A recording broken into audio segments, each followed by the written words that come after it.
ભગવાનની ભક્તિ કરવી તેના ઘણા બધા પ્રકારો છે. અનેક પ્રકારના સાધનો છે. શાસ્ત્રોમાં લખ્યું છે એ પ્રમાણે 9 પ્રકારની ભક્તિ છે.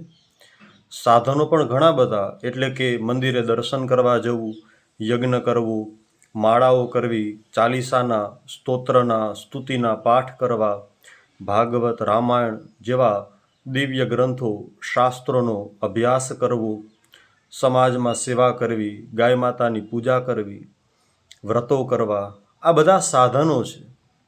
પરંતુ પરમાત્માની ભક્તિ કરવી એટલે શું?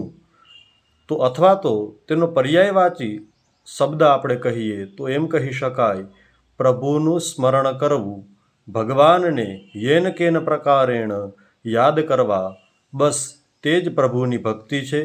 કોઈ પણ પ્રકારે કોઈ પણ કાર્ય કરો, કોઈ પણ પૂજાપાઠ, હોમ ઇત્યાદિ કાર્ય કરો, પ્રભુનું સ્મરણ કરતા જ રહો.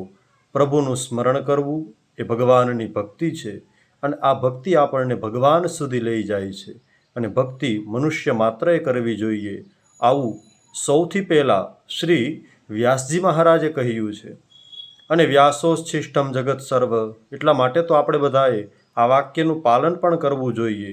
અને જો તેનું પાલન કરીએ છીએ તો અવશ્ય ને અવશ્ય આપણને પરમાત્માની પ્રાપ્તિ થાય છે.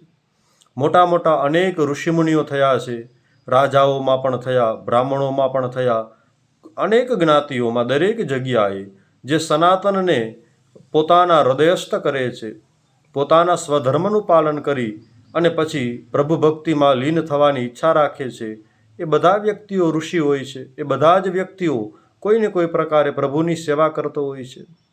ઘરમાં ઓરડી બંધ કરી અને ત્યાં દરવાજા બંધ કરી અને પ્રભુ સેવા કરતો હોય, એવો પણ ઋષિ આ ભારતમાં હોય છે.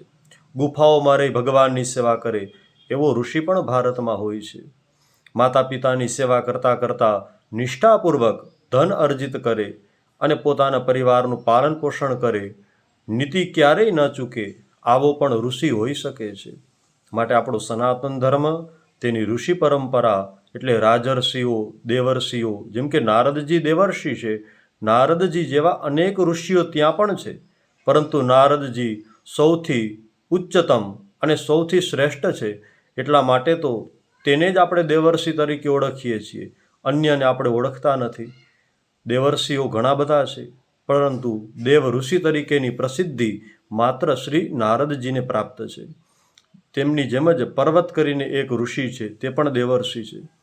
એટલે કે રાજર્ષિઓ, દેવર્ષિઓ, મહર્ષિઓ, બ્રહ્મર્ષિઓ, દરેક વ્યક્તિ જે પોતાના જીવનને પ્રભુ સુધી લઈ જવા માગે છે, મૃત્યુ પછી પણ પરલોકમાં સુખ પ્રાપ્ત થાય એ માટેની જે તૈયારીઓ કરે છે, એ દરેક વ્યક્તિ ઋષિ છે. અને તે વ્યક્તિ ભગવાનનું સ્મરણ કરે એ ભગવાનની ભક્તિ છે. ભક્તિ બિહીન નર સોહઈ કેસે, બિનુ જલ બાદલ દેખઈ જેસે. પાણી વગરના વાદળા ચોમાસામાં આપણને જોઈએ તો આપણને જોવા ગમતા નથી. ખેડૂત જ્યારે પાણી વગરના વાદળા જુએ તો તે દુઃખી થાય છે. એમ ભક્તિ વગરના માણસને જુએ એટલે પરમાત્મા દુઃખી થાય. પરમાત્માને પોતાનો પુત્ર, કારણ કે પ્રભુ અને પ્રભુનું સંતાન એટલે કે મનુષ્ય, એની સાથેનો સંબંધ શું છે? તો કે પરમાત્મા પિતા છે અને આપણે બધા પુત્ર છીએ. એટલે પરમાત્મા જ્યારે ભક્તિ વગરનો મનુષ્ય જુએ છે તો તે દુઃખી થાય છે. પોતાના પુત્રમાં ભક્તિ નથી એટલે પિતા દુઃખી થાય. જેમ પોતાના પુત્ર પાસે એજ્યુકેશન ન હોય, આપણા દીકરા પાસે સારી એવી ઇન્કમ ન હોય, તો આપણે દુઃખી થઈએ કે ભાઈ કેમ આવું છે. બસ આપણી પાસે પણ ભક્તિ ન હોય તો પરમાત્માને ગમતું નથી. એટલે ભક્તિ કરવી બહુ જરૂરી છે. ભક્તિ કેવી રીતે થાય, આ બધું જ્ઞાન ક્યાંથી મળે? તો કે માતા પિતા પાસે, વડીલો પાસે, ગુરુજનો પાસે અને શિક્ષણમાંથી પણ આપણને જ્ઞાન મળે. વર્તમાન સમયમાં કદાચ એ શિક્ષણમાં કમી પણ છે, પરંતુ આપણે પ્રભુને પ્રાર્થના કરીએ કે આવનારો સમય આપણા માટે સુવર્ણ યુગ સાબિત થાય અને આપણને એવો પાયાનું શિક્ષણ પ્રાપ્ત થાય કે જેમાં આપણને બધાને ખબર પડે કે આપણો ધર્મ શું છે, આપણા માટે બલિદાન કેવા કેવા શૂરવીરોએ આપેલા છે એની પણ માહિતી મળે. ધાર્મિકતાની સાથે સાથે સામાજિક વ્યવહારોનું પણ જ્ઞાન પ્રાપ્ત થાય. મૂળ વાત ફરી ફરીને એ જ છે, પ્રભુનું સ્મરણ કરવું એ જ આપણા માટે ભક્તિ છે. અને પરમાત્મા સૌને ભક્તિવાન બનાવે.